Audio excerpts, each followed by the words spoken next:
Distinguirmos se um pensamento sugerido procede de um bom espírito ou de um espírito mau. Estudai o caso. Os bons espíritos só para o bem aconselham. Compete-vos discernir. Pode o homem eximir-se da influência dos espíritos que procuram arrastá-lo ao mal?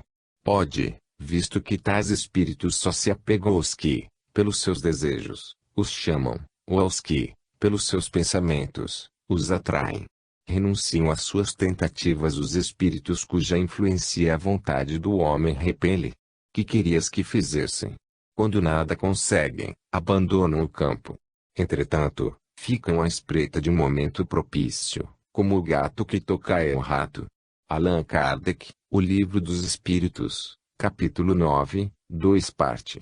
Perguntas 459, 464, 467 e 468. Desejávamos terminar este volume com uma tese que ventilasse algum assunto alvitrado pelas preocupações de estudiosos e companheiros de ideal. Conversando com alguns amigos, vários pontos de doutrina foram lembrados, interessantes e profundos. Aceitamos alguns e pretendíamos experimentá-los, mas o influxo vibratório, revelador da presença do assistente espiritual, fazia-se ausente, não movimentando nosso lápis nem a mão que o segurava, e ainda menos o cérebro que invocava os poderes da luz. Das teses aventadas, uma nos parecerá mais sedutora: procurar saber, de nossos mentores espirituais, a razão pela qual certos espíritos desencarnados se supõem ainda vivos, qual o mecanismo que os leva a se considerarem homens carnais quando, em verdade, muitas vezes, há séculos que estão separados da condição humana. Este, acrescentou um amigo, lembrando a tese, julga-se atirado ao fundo de um poço há 2 séculos. Aquele, há um século que fez a passagem para o invisível, mas continua montando guarda aos próprios tesouros, desdobrando-se em transações para aumentar a fortuna, certo de que continua a ser homem. Acolá mais outro, a se julgar ainda súdito de El Rei de João III, de Portugal, ou seja, mantendo a mente retardada há 4 séculos. Por quê? Qual o mecanismo de tal fenômeno? Como tio hora costumeira dos trabalhos, fizemos a súplica, a fim de que o tema fosse explicado a contento. Todavia, o lápis se mantinha impassível, sereno o braço e o pensamento completamente destituído de instruções e intuições. Não é nosso hábito insistir em súplicas desse gênero, quando notamos que o além silencia. Insistir, pretender forçar o intercâmbio com o invisível será indisciplina, que os códigos doutrinários não recomendam, é provocar autossugestão, favorecendo o perigo do chamado animismo, porta fatalmente franqueada à mistificação. Renunciamos, pois, à tentativa, e passamos a cuidar de outros afazeres. 10 dias depois, o próprio além, voluntariamente forneceu-nos a tese desejada. Mas, fê-lo de forma diferente daquela que esperávamos, não atendendo à súplica formulada nem agitando o nosso lápis, acionando nosso braço ou povoando nossos pensamentos. Forneceu ao vivo, levando-nos, em espírito, ao mundo invisível situado nas camadas terrenas, e autorizando nossas observações em torno de impressionantes aspectos da existência extraterrena e seus reflexos nas ações cotidianas dos homens comuns, ou na massa popular. Isso quer dizer que visitamos antros sórdidos da vida invisível, onde a ignomínia generalizada prolifera, subtraída à vista das criaturas humanas pelo segredo da morte. E o resultado dessa estranha reportagem, que passamos para estas páginas, toma o lugar do tema que buscávamos. Dissemos, em páginas anteriores, que a entidade Adolfo Bezerra de Menezes é quem mais frequentemente nos faculta visitas a locais onde a miséria moral e espiritual se acentua. Sua grande bondade de coração, que o leva a partir em busca dos infelizes e transviados do bem, a fim de socorrê-los. O desejo, nunca desmentido, que ele tem de ajudar o próximo. Certamente deveres imperiosos assumidos com a espiritualidade, constantemente o impelem aos locais onde a maldade e o vício, o atraso e a delinquência cavam rastros calamitosos, cujas consequências serão, talvez, séculos de lágrimas para aqueles que se abandonam às suas sugestões. Não nos foi jamais possível concluir, categoricamente, se esses antros invisíveis, por nós visitados com nossos instrutores, são localizados na ambiência terrena ou no espaço propriamente dito. Supomos, entretanto, que, embora visíveis a olhos humanos, alguns deles, pelo menos, existem em qualquer local da própria sociedade terrena, onde quer que se aglomentem os desencarnados que os formam com os próprios atos e criações mentais, visto seu aspecto grosseiro, repugnante ou mesmo vil. Tão logo retomamos a lucidez que nos é própria durante os transes mediúnicos que nos facultam tais visitas, vimos-nos ingressando numa taverna de muito sórdido aspecto, um bar imundo, tresandando álcool e fumo, onde indivíduos desencarnados, de ínfima educação e escassa moral, vagabundos do plano astral, os quais, às vezes, podem ter sido personagens altamente colocadas na sociedade terrena, mas cujos vícios e paixões os afinaram com as baixas camadas da sociedade do mundo invisível, ébrios e desordeiros se aglomeravam para conversações do mais ignóbil teor. Acompanhava-nos um guardião da espiritualidade, visto que, se em vigília não será lícito a um médium penetrar ambientes dessa espécie, a não ser visando a serviços de legítima caridade, menos admissível será que ele o faça em espírito, durante o sono natural ou o transe, a não ser acompanhado pelos tutores espirituais, e igualmente para fins caritativos ou instrutivos. Nesse guardião, todavia, não reconhecemos a silhueta veneranda de Bezerra de Menezes, mas a de um dos seus assistentes, cujo nome ignoramos, embora soubéssemos estar sob a direção e a vigilância daquele mestre, para a instrução a ser tentada. De uma força vibratória significativa, o dito assistente fazia-se entender, telepaticamente, como se conversasse em voz alta e com veemência, até mesmo com autoridade e ardor.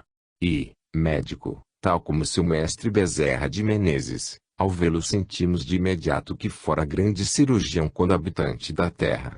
Revelou-nos, nessa data, desempenhar tarefas psíquicas à cabeceira de pessoas operadas e de acidentados, em vários hospitais do Rio de Janeiro, com ação igualmente junto aos cirurgiões e enfermeiros militantes naquelas instituições. É notável que, penetrando no antro acima referido, nenhum mal-estar nos atingisse. Sentíamos-nos envolvida como que numa redoma de muito tênue neblina, invisível a olhos inferiores em vibrações. Parece que os espíritos caritativos, que visitam tais locais, se imunizam previamente, a fim de resistir aos choques vibratórios e fumo, de entidades maléficas que neles voluteiam, e imunizam também seus médiuns.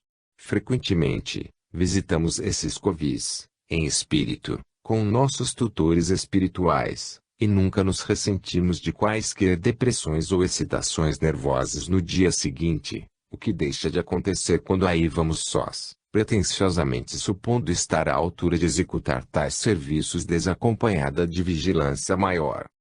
As entidades desencarnadas entrevistas na dita médium verna bebiam aguardente e cerveja, devoravam comestíveis avidamente, fumavam, jogavam cartas e dados, brigavam, discutiam, insultavam-se, esbofeteavam-se, mimoseavam-se com epítetos de baixo calão.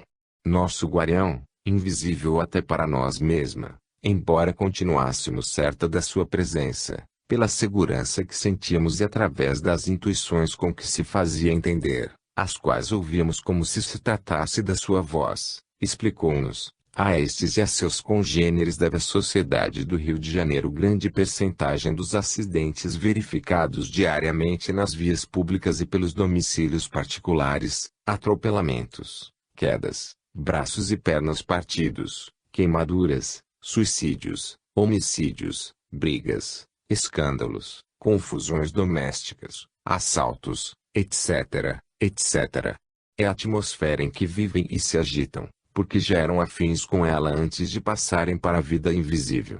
É o que constantemente inspiram, sugerem e incitam, encontrando no homem um colaborador passivo, que facilmente se deixa dominar por suas terríveis seduções. A infelicidade alheia é o seu espetáculo preferido. Provoca mil distúrbios na sociedade e nos lares, pois se divertem com a prática de malefícios. Não entendem a sublime significação dos vocábulos amor, caridade, piedade, fraternidade, honestidade. Não creem em Deus nem têm religião. Odeiam o bem e o belo com todas as forças vibratórias que possuem. Odeiam os homens e os seguem, sorrateira e covardemente, porque odiavam a própria sociedade, antes de morrerem, sabendo que não serão vistos nem pressentidos.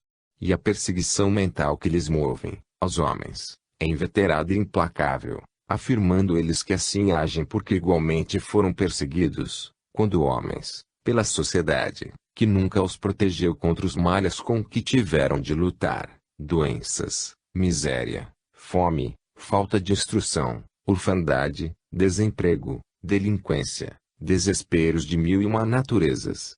E muitos destes foram, com efeito, delinquentes que a sociedade perseguiu e levou ao desespero, em vez de ajudá-los a se reeducarem para Deus. O resultado de tal incúria por parte dos homens aí está, uma vez desaparecidos da vida objetiva, pela chamada morte, infestam, como espíritos, a sociedade, e prejudicam-na, acobertados pelo segredo da morte. Inquieta, ousamos perguntar ao paciente mentor, malgrado o respeito que nos inspirava. Mas, como poderão persistir em tal procedimento contra os homens? Não existirá, no além-túmulo, uma lei que os impeça de tais monstruosidades contra pessoas que, além do MAs, ignoram encontrar-se sob suas influências. Minha querida irmã, explicou, veemente, será oportuno considerar que, da mesma forma, monstruosidade será a sociedade deixar um órfão, ou um filho de pais miseráveis ou delinquentes, criar seu abandono, pelas ruas. E a sociedade o faz, agora, e o fez com estes mesmos que estás vendo aqui. Monstruosidade será também omitir providência humanitária para que o jovem abandonado, ou o pobre, se instrua, eduque e habilite de modo a furtar-se a humilhação da ignorância, prendando-se na escola do dever e da honestidade. No entanto, estes que aqui vemos foram banidos pela sociedade, que lhes não facilitou escola, nem educação, nem exemplos bons, senão a dureza de coração com que os tratou. Não se instruíram porque não tiveram meios que não de remunerar professores, e as escolas públicas nem mental sempre são acessíveis aos deserdados, como estes foram. Implacável, não puderam educar-se porque o lar é que modela os caracteres, e eles, desde a infância, viveram perambulando pelas ruas. Tal como os vemos, são ainda frutos da sociedade. Sua impiedade foi libada na impiedade e orfandade que receberam.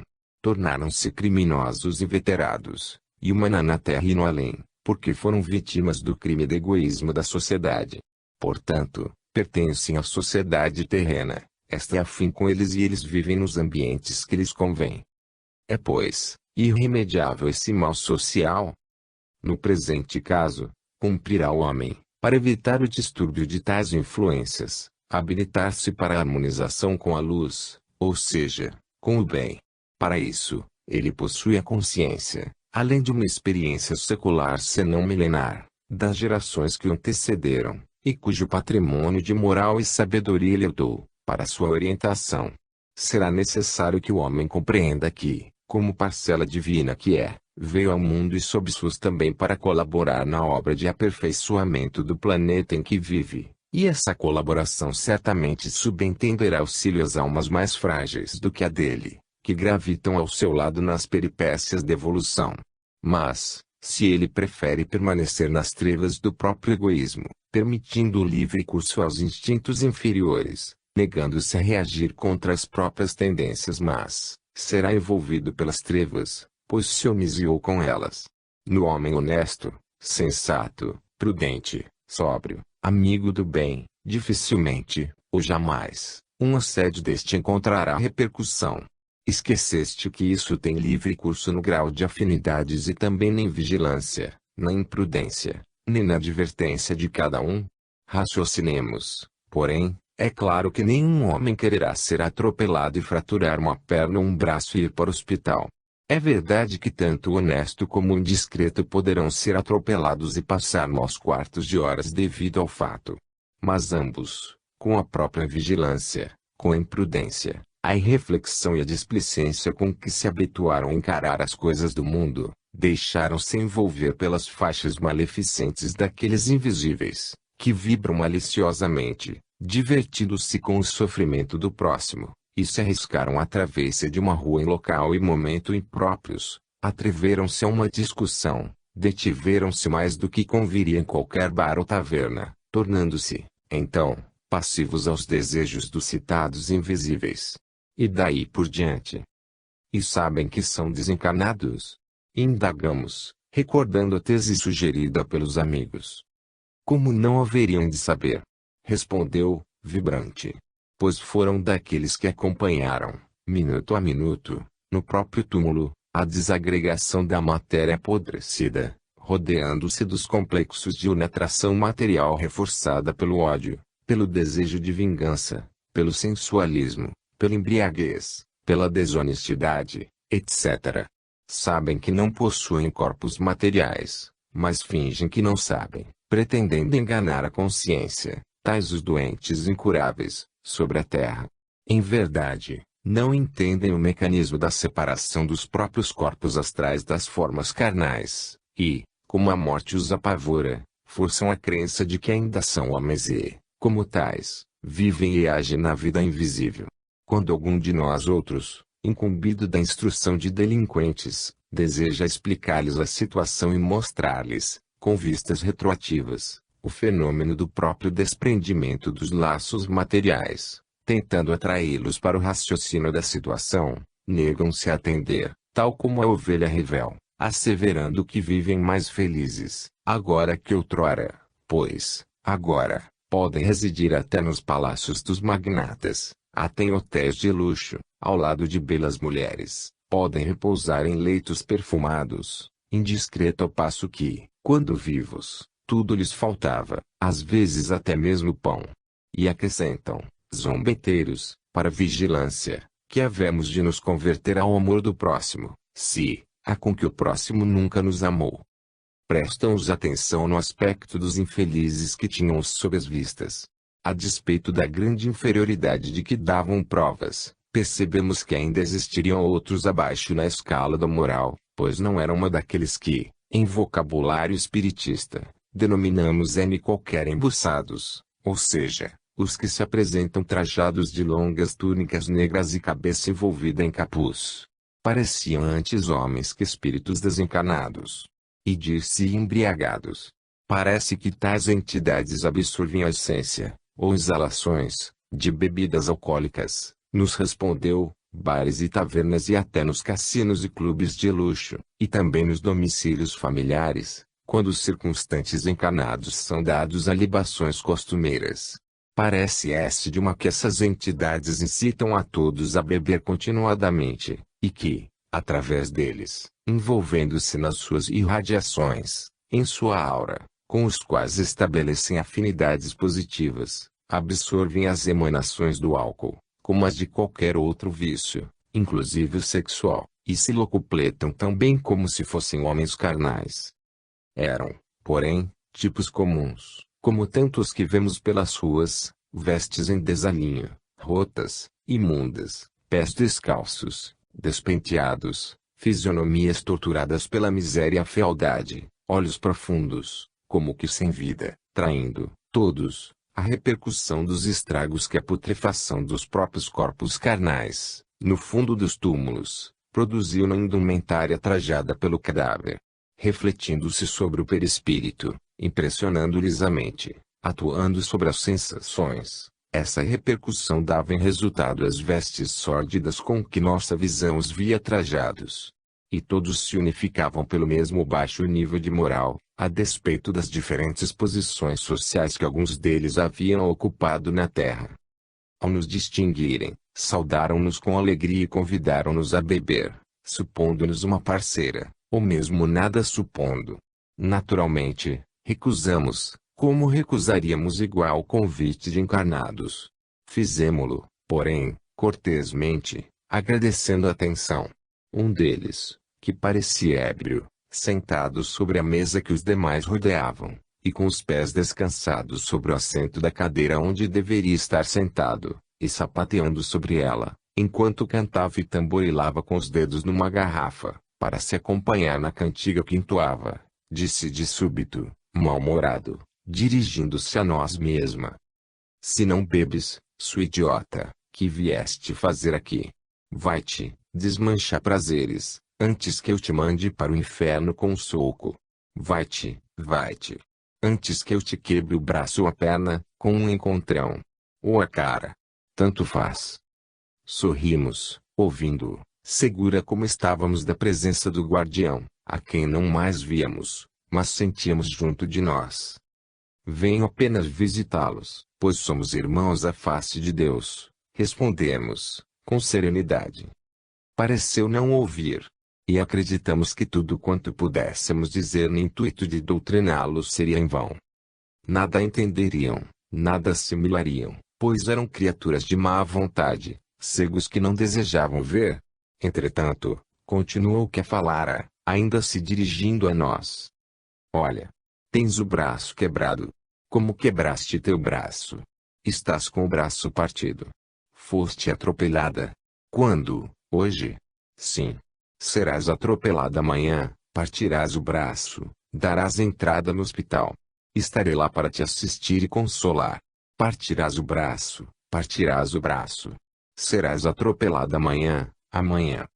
Os demais se puseram a nos olhar com atitudes zombeteiras e prorromperam em gargalhadas estridentes. Estabeleceu-se desordem, vozerio, confusão, e todo o grupo nos tocava o braço, afirmando que ele estava quebrado, pois no dia seguinte seríamos atropelada. Dor violenta começamos a sentir então, no braço. Era o esquerdo. Seguramo-lo com a destra e procuramos examiná-lo. Estava, com efeito, fraturado, ensanguentado, o osso à mostra, e as dores eram cada vez mais atrozes.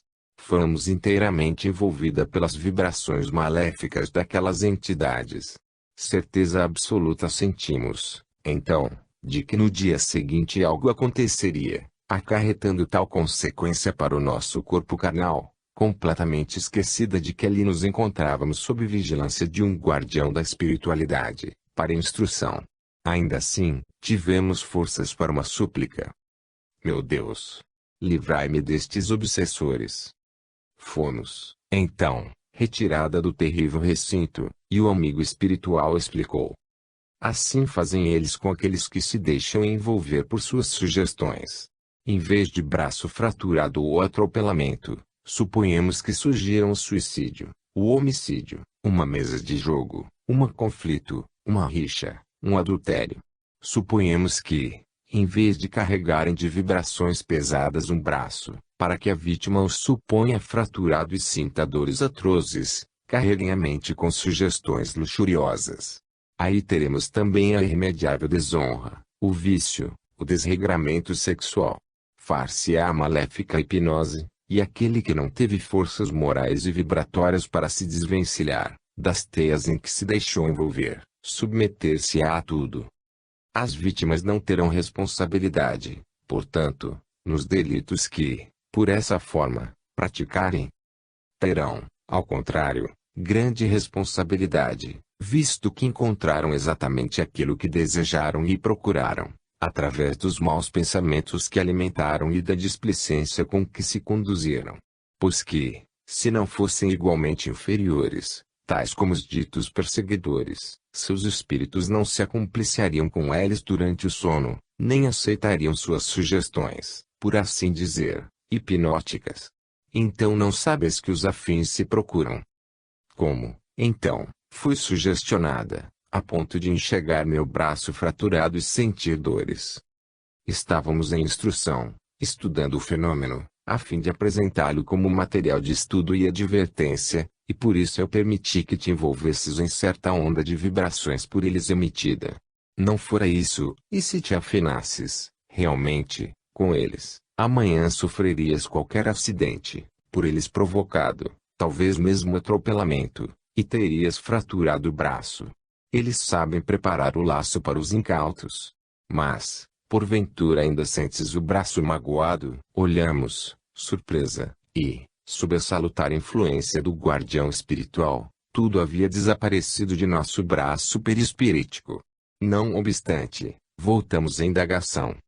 E não existirá um meio de retirar tais entidades do seio da sociedade, para que nós, humanos, obtenhamos um pouco mais de serenidade para viver e trabalhar, cuidando do nosso progresso. Sim, existe, e muito eficiente. Que o homem se reeduque, transformando-se sob as inspirações do dever, praticando atos justos todos os dias de sua vida. Que se conduza guiado por mente sadia e honesta. Que se torne respeitoso e submisso à ideia de Deus, dispondo-se a observar suas leis, e tais falanges desertarão dos ambientes terrenos. Aliás, os próprios homens obsidiam esses tais, visto que frequentemente os atraem com pensamentos, vícios e ações idênticos aos deles, incitando-os a imitá-los, em vez de procurarem instruí-los com exemplos bons. Não poderíamos doutriná-los. A quem? Aos obsessores. A lei do progresso certamente agirá sobre eles. Mas, tal como se encontram no momento, não aceitariam a palavra da verdade. Será necessária a ação do tempo, o trabalho da consciência, a dor consequente ao desequilíbrio em que vivem, provocando arrependimento, para que se decida a emenda. Vós, espíritas e médiuns, trazeis convosco forças magníficas para o trabalho de auxílio aos vossos guardiães espirituais, na catequese desses irmãos. Se os vossos núcleos de trabalhos espíritas, pela sua idoneidade, pela respeitabilidade e proficiência dos trabalhos a realizar, cativaram a confiança dos vossos instrutores da espiritualidade, poderemos até mesmo detê-los na sede dos mesmos, para que aproveitem do vosso labor doutrinário, recebendo instruções diárias convosco.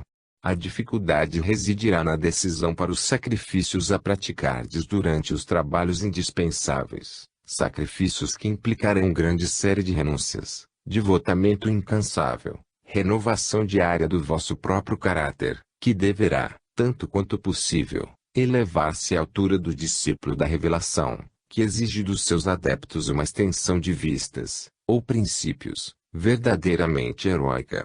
Ao vos reunirdes em preces e estudos, se vos lembrardes de dirigir a esses tais um pensamento amoroso, através da exortação da prece, se ledes páginas conselheriais e educativas em sua homenagem, a sós ou reunidos, e se as comentardes após, carregaremos vossos pensamentos, vossas palavras e vossa imagem até onde eles se encontrem. Eles vos enxergarão e ouvirão, a despeito da longura em que se acharem. Se, pelos predicados já por vós adquiridos, suportardes a responsabilidade da sua presença, poderemos até mesmo trazê-los, momentaneamente, para junto de vós, pois vossas virtudes serão poderosos estimulantes para a reação que necessitam aplicar a si próprios, visando a se recuperarem para o arrependimento.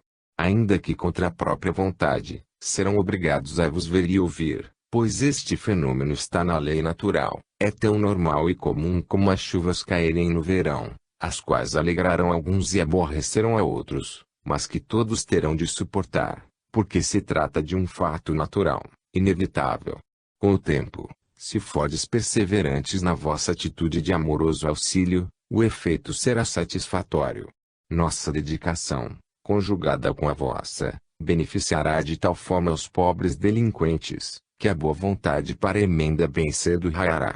Nova encarnação se delineará para eles, oferecendo-lhes meio mais rápido de expurgos conscienciais. E, daí para o futuro, não será tão difícil a caminhada para a regeneração total. Podereis explicar-nos, agora, qual a razão pela qual alguns irmãos desencarnados passam, às vezes, séculos supondo-se vivos, ou antes, habitantes, ainda, da Terra, num corpo carnal. Onde reside o mecanismo de tal fenômeno?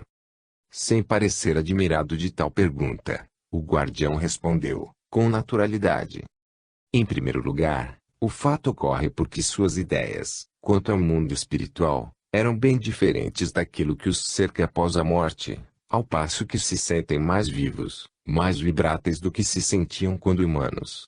Em segundo, porque são teimosos, retrógrados, cegos que não querem ver, ou seja, São senhores da própria vontade para aceitarem ou rejeitarem este ou aquele fato, tal como eram na Terra. Não obstante, existem causas múltiplas no mecanismo que inventastes para complicar o acontecimento, ou ensinamento, que os códigos da revelação espírita já ofereceram aos atentos. No caso do infeliz atirado ao poço repleto de víboras, houve o traumatismo moral mental, além do físico, antecedendo a chamada morte.